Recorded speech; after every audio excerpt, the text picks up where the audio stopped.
ஸ்ரீ குருபியோ நமஹ. பரங்குன்றம் திருவருள் யூடியூப் சேனலுக்கு உங்கள் எல்லாரையும் நான் அன்போடு வரவேற்கிறேன். திருப்பரங்குன்றம் திருமுருகன் திருவருளால் நீங்கள் எல்லாரும் எல்லா நலமும் வளமும் பெற்று சந்தோஷமாக இருக்கணும்னு நான் முருகப்பெருமான பிரார்த்தனை செஞ்சுக்கிறேன்.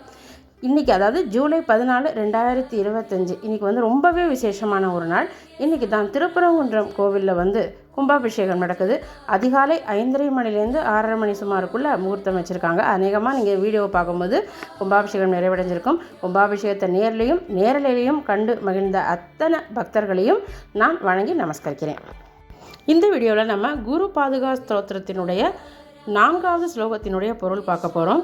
தன்னை வணங்குபவர்களுக்கு அவர்கள் விரும்பும் அனைத்தையும் தரவல்லவை குருவினுடைய பாதுகைகள் அப்படிங்கிறத சொல்கிற இந்த 4வது ஸ்லோகத்தை இப்போ பார்த்துட்ருக்கீங்க. நாளிக நிகாஷ பதாஹிருதாபியாம் நானா விமோகாதி நிவாரிகாபியாம் நமஜ்ஜனாபீஷ்டததி பிரதாபியாம் நமோ நமக ஸ்ரீ குரு பாதுகாபியாம். இதுதான் 4வது ஸ்லோகம். இதனோட பொருளை நம்ம ஒவ்வொரு வரியாக பார்க்கலாம். நாளிக நீகாஷ பதாஹிருதாபியாம் அப்படிங்கிறது முதல் வரி. இதை ஒரு 3 விதமாக பொருள் சொல்கிறாங்க. நம்ம ஒன்றா பார்க்கலாம். நாளி அப்படின்னாக்கா நுண்மையான ஒரு குழாய் போன்ற மெல்லிய நரம்பு மாதிரியான அமைப்பு அப்படின்னு சொல்கிறாங்க. கனி அப்படின்னாக்கா அணு அப்படின்னு சொல்லிட்டு அர்த்தம். காஷ அப்படின்னாக்கா ஒளி அப்படின்னு ஒரு அர்த்தம். காசி அப்படிங்கிற ஒரு க்ஷேத்திரம் அப்படின்னு ஒரு அர்த்தம். ஆஹிருதாபியாம் அப்படின்னாக்கா ஈர்க்கக்கூடிய அப்படின்னு ஒரு அர்த்தம். அதாவது ஆகர்ஷண சக்தின்னு சொல்கிறோம் இல்லையா, அது. இப்போ இதை வச்சுட்டு நம்ம பொருள் பார்க்கலாம். குருவினுடைய திருவடிகள் ஒளி பொருந்தவை. அதில் இருக்கிற நரம்புகள், அந்த திருவடியில் இருக்கிற சின்ன சின்ன அணுக்கள் எல்லாமே மிகுந்த பிரகாசமுடையவை.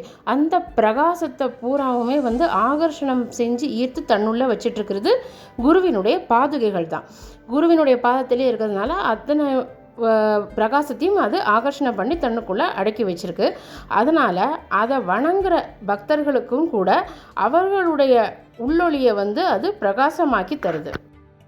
அதாவது குருவின் பாதுகைகளை வணங்குபவர்கள் கூட குருவினுடைய திருவடிகளை போன்ற ஒரு பிரகாசத்தை அவர்களுக்குள்ளே உணர முடியும் அப்படிங்கிறது முதல் அர்த்தம்.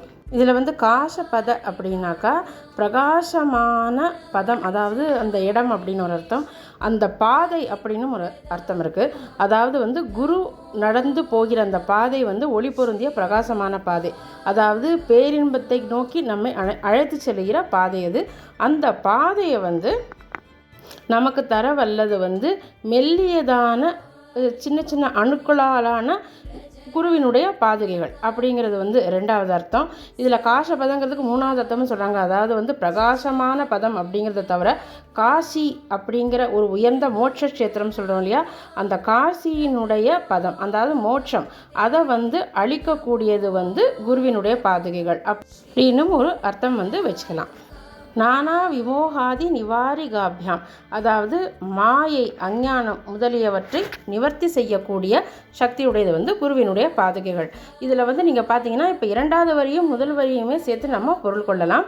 அதாவது தன்னை வணங்குபவர்கள் மனசில் இருக்கக்கூடிய அறியாமை, மாயை, இந்த உலக வாழ்க்கை தான் நிலை அப்படின்னு நினைக்கிற மயக்கம் முதலியதெல்லாம் அந்த குருவினுடைய பாதுகைகள் அகற்றி குருவினுடைய ஒளி பொருந்திய பிரகாசமான பாதைக்கு அழைத்து சென்று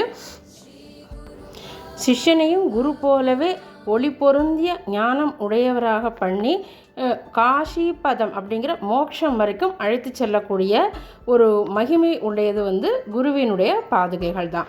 நமஜ்ஜனாபீஷ்டததி பிரதாபியாம், அதாவது தன்னை நமஸ்கரிக்கிற பக்தர்களுடைய விருப்பங்களை பூர்த்தி செய்யக்கூடியது குருவினுடைய பாதைகள் அப்படின்னு அர்த்தம். இப்போ பார்த்தீங்கன்னா இப்போது முன்னாடி பார்த்ததுக்கு இதுக்கும் கொஞ்சம் வேறுபாடு இருக்கிற மாதிரி நமக்கு தோணலாம்.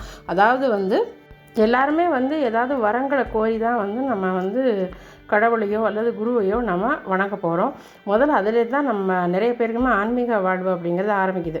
பிறகு அது கொஞ்சம் கொஞ்சமாக வளர்ச்சி அடைஞ்சு நம்ம கடவுள்கிட்ட எதுவுமே வேண்டதை விடவும் அவருடைய விருப்பத்துக்கு நம்மளை விட்டுறோம். இந்த நிலையை தான் குருவினுடைய பாதுகைகள் நமக்கு அனுகிரகம் செய்யுது. அதாவது நம்மளுடைய தொடர்ச்சியான லௌகிக வேண்டுதல்களெல்லாம் முதல்ல நிறைவேற்றி அதன் மூலமாக கொஞ்சம் கொஞ்சமாக நம்ம மனசுக்குள்ள ஒரு மாற்றத்தை கொண்டு குருவினுடைய ஒளி பொருந்திய பாதையை நமக்கு காட்டி அவருடைய ஞானத்தையும் நமக்கு குருவினுடைய அருள் மூலமாக நமக்கு பெற்றுத்தந்து, அதாவது பரிபூர்ண குரு அனுகிரகத்துக்கு நம்மளை பாத்திரமாக்கி நமக்கு மிக உயர்ந்த மோட்ச பதம் வரைக்கும் நம்மளை இட்டு செல்கிற அந்த குருவினுடைய பாதுகைகளுக்கு நான் திரும்ப திரும்ப நமஸ்கரிக்கிறேன் அப்படிங்கிறது தான் இந்த 4வது ஸ்லோகத்தினுடைய பொருள். நம்ம அடுத்த வீடியோவில் 5வது ஸ்லோகத்தினுடைய பொருள் பார்க்கலாம். இந்த வீடியோ உங்களுக்கு பிடிச்சிருந்தால் லைக் பண்ணுங்கள், ஷேர் பண்ணுங்கள், சப்ஸ்கிரைப் பண்ணுங்கள். கூடவே அந்த பெல் ஐக்கானை கிளிக் பண்ண மறந்துடாதீங்க. நன்றி, வணக்கம்.